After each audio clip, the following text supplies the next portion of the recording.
G'day guys, and welcome back to the channel. Today we're going to be having a look at a VH Commodore. These were produced in Australia by General Motors Holden from 1981 to 1984, and the one we're going to be looking at was produced at their Elizabeth plant in 1983 of March that year. The Commodore was a basic facelift over the first two, the VBs and the VC series. And I think it's one of the nicest looking Commodores of that early Commodore era, especially with the chrome bumper bars. I think it just does something to it. But nevertheless, they were quite a nice looking vehicle. This one, of course, is a sedan. You could get them in a wagon as well. We didn't have the two-door Monza ones like they had in Europe, but that would have been nice if they would have made that here. But nevertheless, we just got the sedan and the wagon. And yeah, I think they still look pretty good in spite of being 40 years old. I think they still have a certain style about them. Especially over some of the modern cars, what they have today. And I mean, I didn't realise that a lot of these designs of these early model Commodores or Opals, whatever, were actually done way back in the 70s. So even 20 years or 10 years before these were actually produced, they already had them on the drawing boards. So quite amazing, really, to think that these cars were almost designed 10 years before they were put into production. Of course, Holden's here, even though they used a lot of the Opal elements to the car, they did put a few variants to make it a bit more Holdenish, and of course they had to strengthen it a bit because the European design ones weren't quite up to Australian standards, as in for our roads and things like that. So they just couldn't handle it, because the earlier models were actually either stretching or falling apart just by driving them around on some of our country roads.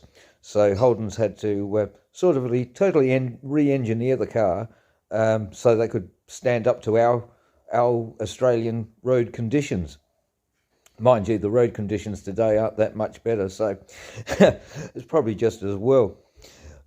This being a sedan, of course, just having a bit of a look around in the boot section. Quite a nice size boot, really, for a medium to small car. You can fit quite a bit. Hasn't got the hole like some of the modern ones there, so you can poke something through into the back seat. But mind you, in those days, if you wanted to carry something a bit longer, you got roof racks, and put the roof racks on the car and, took your load home that way. And now we're going to have a look inside the back of the car, or the back seat. And yeah, it's quite a nice setup in there, really. They're very comfortable seats. They're almost like lounge-like. So you sit in there and you feel quite relaxed, and the seats in the front are pretty well all the way back, and you still got a fair bit of leg room there, so they're not that cramped as what some people believe. And now we move to the front of the vehicle, and as I said, because this is just a basic SL model car, it doesn't have some of the niceties of some of the SLEs and SLXs came out with, and but nevertheless, it has the basic controls and the most important things that you really need in a car, which is a fuel gauge, a temperature gauge, well, it's got a vacuum economy gauge. That's not really important, but it's sort of fun to watch. And of course a speedo, and then it's got the heater controls, glove box, and yeah, a radio, but that's not the original radio. But yeah, I know some people put in different like electronic dashes and things like that, but I like to keep it original. But this car is an automatic, so it features the 3-speed Trimatic transmission in it. It's got a little analog clock that still works, and yeah, it's got the blanks there for other switches. So if you had other things like air conditioning and what was the other thing? I think it was for the wipers and things like that, you could have a variable control, but the main wipers control is actually on the indicator.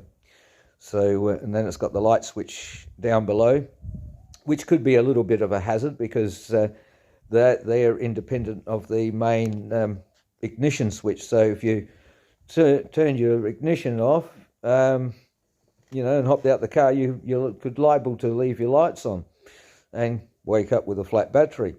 But anyway, that's one of the things. So that's, sort of very old school. Now we're just having a look inside and seeing all the junk inside my my glove box. But as you can see, it's a pretty good sized glove box really for a car like that. And now we move to the engine bay, and this one has the straight or inline straight six, which is a 202 or a 3.3 litre Holden motor, of course. Blue, which was the slightly upgraded motor from the red one, but these motors were over 22 years old then in their design. Produces about 83 kilowatts. I can't tell you off the top of my head how many brake horsepower, but they did report in their things about 83 kilowatts. And yeah, they're not the most fuel efficient motors, but they're not the worst either. So yeah, nice to have an old school straight inline six in a car rather than front wheel drive and all of that business. Now we're just having another look around the car, and I just put the indicators on just to show that lights do flash and things do work on the car. Another time I might do an engine start on it and let you hear what a straight inline six sounds like. But as I said, this car is not quite original, but it is pretty close to what an original looking Commodore would have looked like coming out of the factory. So I'm very pleased with the way I've been able to clean it up and keep it that way too. So yeah, it's a nice example, I think, of what we used to make in this country, which we don't make anymore because we don't have any auto makers here at all, which is a great shame. But yeah, so this is the type of stuff they were making, like I said, 40 years ago. All right, guys, many thanks for watching, and I hope you've enjoyed this bit of a brief look around the VH Commodore. Let me know in the comments if you want to know any more about what you saw, and thanks for watching. Bye for now.